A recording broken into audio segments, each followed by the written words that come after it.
Hey everyone, welcome. So if you're an aspiring entrepreneur, you have definitely asked yourself that one huge question. Is my business idea actually any good? Well, today we are going to dive deep into how you can find a real answer to that, before you bet the entire farm on it. So let's just start with a bit of a reality check. I want you to think about this. For every 50 business ideas out there, it's estimated that only one, just one, is actually commercially viable. That's a 98% failure rate before you even start.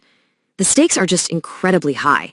And that road to success, it's literally paved with brilliant ideas that, for whatever reason, just weren't great businesses. The big question then is, how in the world do you figure out if your idea has what it takes to be that 1 in 50? How do you avoid wasting your precious time, your energy, and your money on an idea that's basically destined to fail? Well, guess what? There's a process for that, and it's exactly what we're going to break down right here.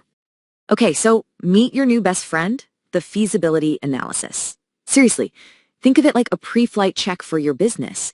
It's a way to really kick the tires on your idea and to do it early in the game, long before you write a massive business plan or, and this is the important part, spend a single dime. So here's our game plan. We'll quickly cover what this analysis really is, and then we're going to run your idea through what I like to call the idea gauntlet. 4 super important tests that cover your product, the market, your team, and, of course, the money. And then at the end, we'll talk about how to make that big go or no-go decision. Okay, so let's get into it. What is a feasibility analysis? Look, it's not about crushing your dreams. Not at all. It's about putting them through a proper stress test so you can find the dream that's actually worth chasing with everything you've got. This is the step that separates a good idea from a truly viable business. At its heart, it's really an investigative tool. You're basically playing detective. You're looking at the idea's own merit, and you're making absolutely sure there's a real market for it. And the intel you gather here, it not only protects you from a bad investment, it also becomes the solid foundation for a much, much stronger business plan later on. All right, let's step into the gauntlet. Test number 1 is all about your product or service itself. This is where we have to get brutally honest and ask maybe the most fundamental question of all. Beyond you and your mom, does anyone out there actually want this? This first test forces you to answer some really simple but incredibly powerful questions. Does the idea actually make sense when you say it out loud? Is it solving a real nagging problem for someone, or is it just kind of a nice to have? And this is a big one. Are there any show-stopping fatal flaws in the basic concept that you might be overlooking because you're just so excited? So how do you get these answers? Well, one of the best tools you can use is something called a concept statement. And it's super simple. It's just a 1-page document that describes what your business is, who it's for, and what makes it special. Then you take that and you share it with people, potential customers, industry experts, to get their raw, unfiltered feedback. And you can see how simple this can be, right? This little excerpt immediately tells you the product, who it's for, and why it's different. It makes an idea that's just floating around in your head feel real, which allows people to give you that honest feedback that can help you strengthen or maybe even completely change your concept for the better.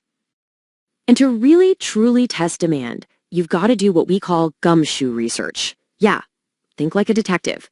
Get out of your office, get out into the real world. Go scrounge for clues. If you have an idea for, I don't know, educational toys, go volunteer at a daycare center. Observe people. Talk to them. This kind of hands-on research is absolutely priceless. Okay, so let's say your product idea passed the first test. People actually want it. That's fantastic. But can it survive out there in the wild? That brings us to our second test in the gauntlet, analyzing the industry and your specific target market. Now, it is so important to understand this distinction. The industry is the big picture. Think the entire restaurant industry. But your target market is the specific little slice of that pie that you're aiming for, like, say, vegan lunch spots for office workers in a specific neighborhood. See, you're not competing with everyone. You're competing for a very specific customer. So the goal is to find that Goldilocks zone.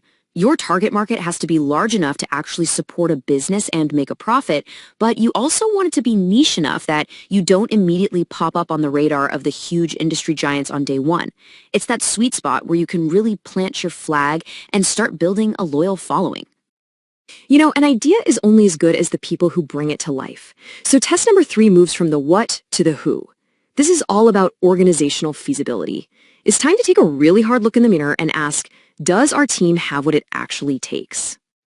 Two things are just non-negotiable here. First, does your founding team have a genuine, unstoppable passion for this idea?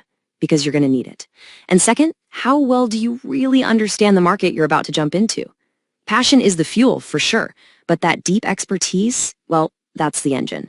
You absolutely need both to get anywhere. And success takes more than just a great team, right?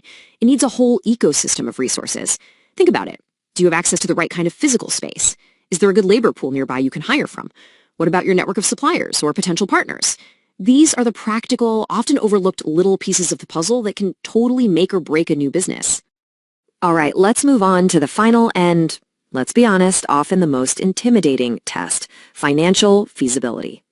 This is where the rubber really meets the road. Now, we're not building a full-blown financial model just yet, but we do need a quick preliminary check to see if the numbers can even work.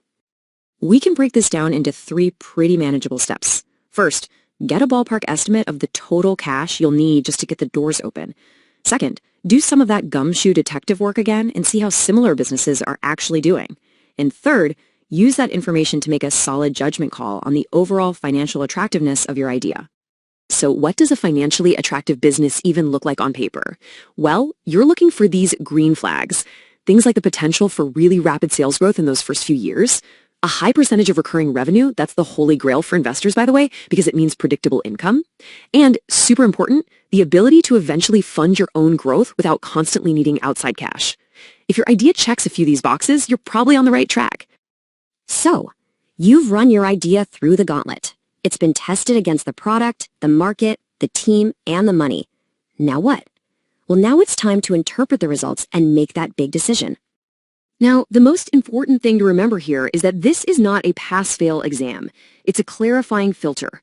The results don't give you a grade, they give you a direction. They empower you to make a really informed choice. And hey, maybe that choice is to proceed full steam ahead. Or maybe it's to refine the idea, or pivot, or even just shelve it and move on. Realizing an idea won't work before you've spent your life savings on it, that, my friends, is a massive win.